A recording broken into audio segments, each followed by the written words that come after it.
ఒక ఎన్నికల కోసం సార్ 5 సంవత్సరాలు జీవితాంతం పలానా సార్ మా బిడ్డలకు బాగలేదు, మా పిల్లకాయలకు చదువుకుంటారు, ఇబ్బందులు కలుగుతున్నాయి, వచ్చిన ప్రతి ఒక్కరికి సహాయం చేసిన వ్యక్తి సార్.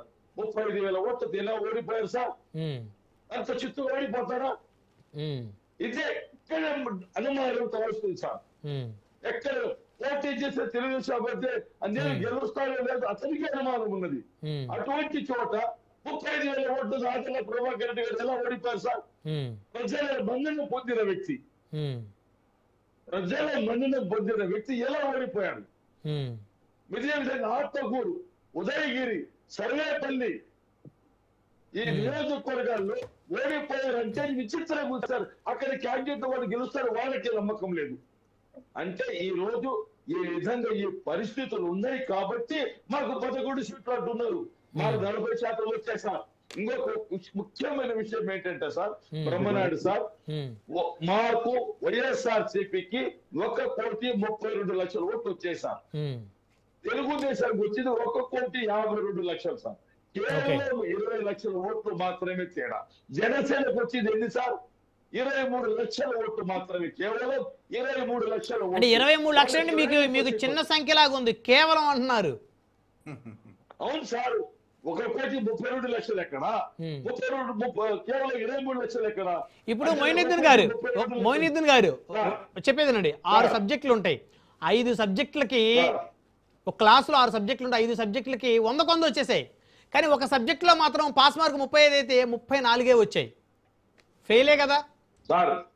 సార్ ఫెయిలే కాదని దానికి చెప్పలేదు సార్. ఇక్కడ ఎందుకు జరిగింది? ఇక్కడ దగ్గర మోసం చేశారు, ఇక్కడ మోసం చేసి నమ్మక ద్రోహం జరిగింది. చెప్పండి సార్, చెప్పండి. ఈ రోజు మేము 11 రాజ్యాంగం చేస్తాం, టీడీపీ ఎమ్మెల్యేలు 11 మంది రాజీనామా చేయమని చెప్పండి, ఎన్నికలకు వెళ్దాం. ఓకే, ఇంతకు మీరు బీసీ రిజర్వేషన్లకి మీ పార్టీ మద్దతే కదా? మా పూర్తిగా మద్దతు సార్ బీసీల కోసం. మా పార్టీ కదా, అంతకుముందు అమరావతికి కూడా ఫస్ట్ మద్దతు అన్నారు, మళ్ళీ తర్వాత లేదన్నారు, మళ్ళీ మద్దతు అన్నారు, మళ్ళీ లేదంటున్నారు. అవినీతి వ్యతిరేకం సార్. అడగండి. బీసీ బిల్లు పెట్టారు ఎక్కడ? అసెంబ్లీకి వచ్చి మీరు మద్దతు ప్రకటిస్తారా, లేకపోతే ఇట్లా అధికార ప్రతినిధులు వచ్చి టీవీ డిబేట్ లో మద్దతు ప్రకటిస్తారా? ఏది శాంటిటీ ఉంటది? మొయినుద్దీన్ గారు చెప్పండి. ఇప్పుడు మీకు 1,00,00,000 ఓట్లు వచ్చినాయి అంటున్నారు. ఆ 1,00,00,000 ఓట్లు ఎలా వచ్చినాయి? ఈవీఎం లో వచ్చినాయా, లేకపోతే మీరు వేసుకుంటే వచ్చినాయా? ఓకే, ఒక్క నిమిషం. విజయ్ కిరణ్ గారు, మీరు అడిగారు కదా, ప్రశ్న అడిగారు కదా సార్. ఇప్పుడు బీసీ రిజర్వేషన్ బిల్లు, స్థానిక సంస్థల ఎన్నికల్లో బీసీలకు రిజర్వేషన్ బిల్లుకు సంబంధించి వైఎస్ఆర్ కాంగ్రెస్ పార్టీ స్టాండ్ ఏంటి అని ప్రజలకు కూడా తెలియాలంటే మీ పార్టీ ఎమ్మెల్యేలు కూడా అసెంబ్లీకి వచ్చి ఆ బిల్లు పెట్టినప్పుడు, ఆ బిల్లు పాస్ చేసే సమయంలో, బిల్లుకు ఓటింగ్ జరిగే సమయంలో మీ పార్టీ శాసనసభ్యులు కూడా కనుక ఉంటే ఖచ్చితంగా మీరు కూడా మద్దతుగానే ఉన్నారు అని చెప్పేసి ప్రజల్లోకి ఇండికేషన్ వెళ్తుంది. మీ పార్టీ ఎమ్మెల్యేలు అసెంబ్లీకే రాకపోతే ఇండికేషన్ వెళ్తుంది. బహుశా మీరు మండలంలో పెడితే మండలికి వెళ్తారేమో. సార్ బ్రహ్మనాయుడు సార్, బీసీలు జగన్మోహన్ రెడ్డి గారి గుండెల్లో ఉన్నారు సార్.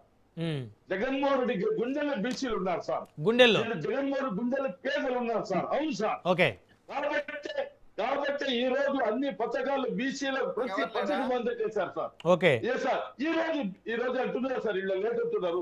మేము అంటున్నది మాకు ప్రతిపక్ష హోదా ఇవ్వవద్దు, ఓకేనా?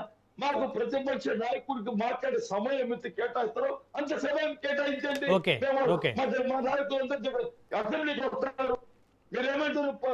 స్పీకర్ అంటారు సార్, స్పీకర్ ఒకటే మాట అంటున్నారు, అయ్యా మీరు వస్తే మీకు ఒక ఎమ్మెల్యేగా ఎంత సమయం కేటాయిస్తాం అంతే సమయం కేటాయిస్తామంటారు. 1 నిమిషం 2 నిమిషాలు 1.5 నిమిషం కేటాయిస్తారు, అయిపోయింది.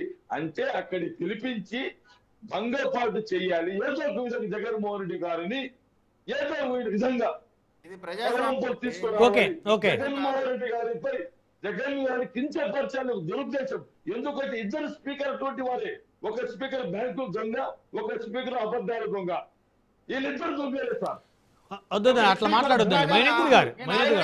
రాజ్యాంగబద్ధమైన పదవిలో ఉన్నటువంటి సార్, రాజ్యాంగబద్ధమైన పదవిలో ఉన్న వల్ల గౌరవించుకోవాలి. తప్పండి అది మొయినుద్దీన్ గారు. రాజ్యాంగబద్ధమైన పదవిలో ఉన్న వారిని మనం గౌరవించుకోవాలి.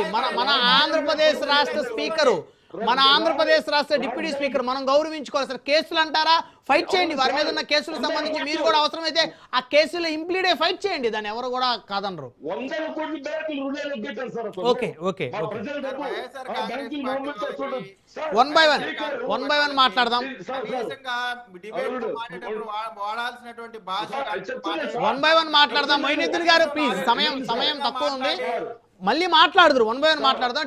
డిబేట్ లో ఒక షార్ట్ బ్రేక్